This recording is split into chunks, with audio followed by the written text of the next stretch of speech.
You're not going to have the better discussion if you're going to play tit for tat over which slave system was good or not so bad, or this, like you're going to go through Hammurabi's laws and, okay, this one goes in the Hammurabi column and this one goes in the Torah column. That's ridiculous.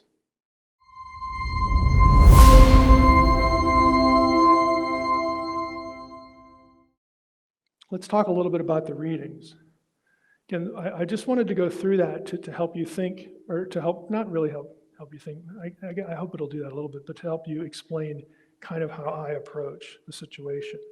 I'm not going to argue with people in such a way that I have to defend the Torah slave system, because I'm just not going to do that. Why would I bother?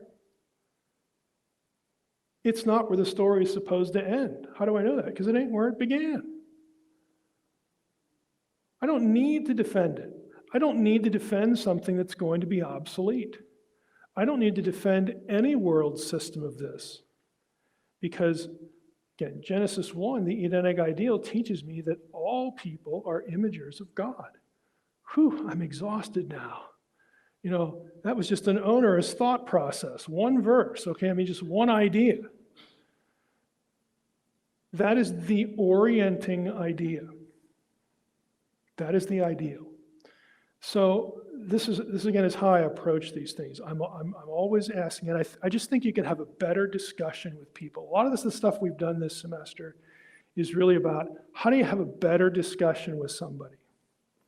You're not going to have the better discussion if you're going to play tit for tat over which slave system was good or not so bad, or this, like you're going to go through Hammurabi's laws and, okay, this one goes in the Hammurabi column and this one goes in the Torah column. That's ridiculous. No one today would want to, again, live, owned, even if it was for 6 years or whatever the Jubilee is. You don't want to be a debt slave. That's not a good thing.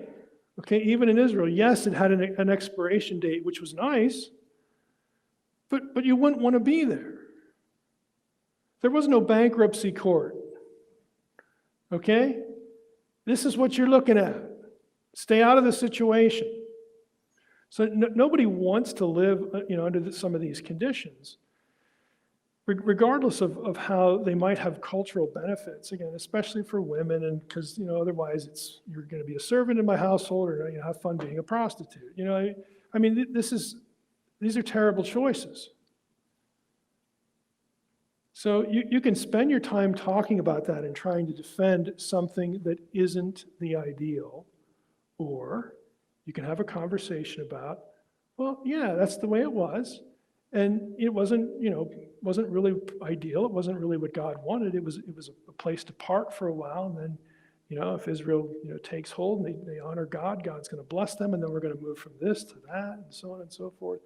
There's this thing called salvation history. There's a thought trajectory in the Bible. It doesn't end with, the Levitical or, Torah slave laws. It transcends them. It moves beyond them. Again, some of these big picture theological concepts that get applied, here's the point, that get applied to everyone in the New Testament. Everyone. And this is by design. If you believe that the Gentiles were supposed to be grafted in, the outsider was supposed to become the insider, okay, then this topic, the whole slavery thing, comes right along with that. Rides the coattails right on there, So again, it's about trying to have just a better conversation. Now, I hope you found some of this interesting.